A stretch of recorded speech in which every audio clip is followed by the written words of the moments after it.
Guys, like, comment, subscribe, share the video, especially if you love college football as much as I do. Okay, so this video is actually to piggyback off of my claims how Sharon Moore, Michigan's first year head coach, has not been a disaster versus the Alabama head football coach, Kalen Debor, while he has been a disaster, in my opinion. Let's explain the differences between the two, and then let's talk about the expectations of each program, and then let's talk about why. Okay, as a Michigan fan, and yes, I am saying Sharon Moore is not a disappointment this year. Reason number one, yes, he was on the coaching staff last year. Yes, he did have to serve as an interim head coach a few times. And yes, he won a few big games. But he was not the head football coach. He had never been a head football coach ever in his life. He also lost pretty much that whole coaching staff, including Jim Harbaugh and defensive coordinator Jesse Minter, to the NFL. He also lost most of that starting team from last year's national championship team. So he's basically had to rebuild that program for the most part and having to adapt to being a head football coach. Okay? And he's also had to go out and get his own coaches. So he's basically been in rebuild mode while still trying to win a lot of games. Okay? That's why he's not a disappointment this year. Secondly, the teams like Texas and Oregon that beat them were better teams. They're also both playoff teams. You know who's in the playoffs that he didn't lose to? Ohio State. He beat Ohio State and Michigan State. By the way, Michigan, those are the big games you got to win in Michigan. So I don't consider that disappointing. But the losses like Indiana, Illinois, and even Washington, no disrespect to those teams, you can't lose those games. The only reason I'm giving him grace because it's his first year. He's made a bowl. He's guaranteed to have a winning season, and he keeps beating the rivals that Michigan has already been beating with less talent than last year's team. Now let's move on to Kalen DeBoer, why he is a disappointment.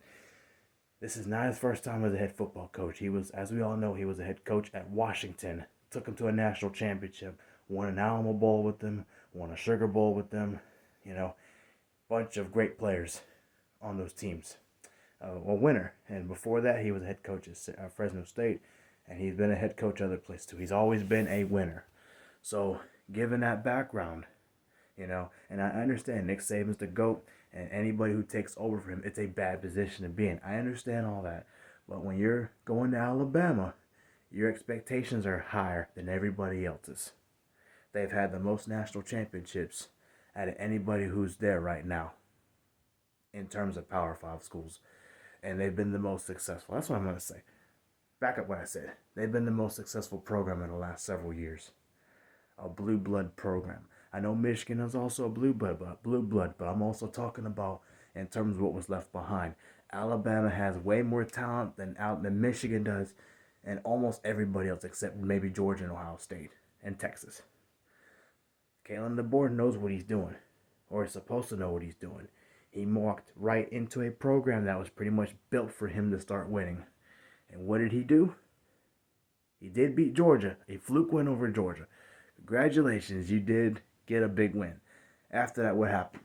You gave up 40 to Vanderbilt and lost. And you lost to Tennessee, a rival game that you can't lose to. And now, granted, it was on the road, but Ohio State blew them out, and Ohio State just lost to this team. So, yeah, whatever. Not a good loss. And on top of that, you go to Oklahoma, who has no offense whatsoever, and they run the football on you and push you around for 200-something yards and hold you to a field goal. Those are bad losses. And not only that, you don't make the playoffs. And it's a 12-team playoff this year, so it was easier for you to get in than Nick Saban was, ever. So, and you didn't win your conference, let alone make your conference championship, which was easier to do, by the way, given your schedule, DeBoer. And listen, on top of that, I've never heard of Sharon Moore having the problems that Kalen DeBoer has had. Sharon Moore's team respects him. You know how I can tell? Kalen DeBoer's team does not respect him. You know how I can tell? I can answer both those questions right now. Malachi Moore from Vanderbilt. Remember what happened? He was told to get off the field, but not just the defensive coordinator, but guess who? Kalen DeBoer. You know what Malachi Moore did? They looked at him like he was crazy. He ain't going nowhere, and they left him in the game. Okay. And look what one of his own players tried to do did to his daughter via Instagram message or wherever it was he sent that message to. Look up what I'm talking about. I'm not going to talk about it here, but all that stuff going on means that your own players don't respect you. So when you consider all those things, that is why I say Debor has been a disappointment this year, and Sharon Moore has not. Because Debor walked in with way more experience than Sharon Moore. He walked in with way more talent to work with than Sharon Moore. And it's just, and the players don't even respect him. And I'm pretty sure, I guarantee there's a lot more going on behind the scenes than what has come out publicly. So, there you have it. You can feel any way you want, Alabama fans.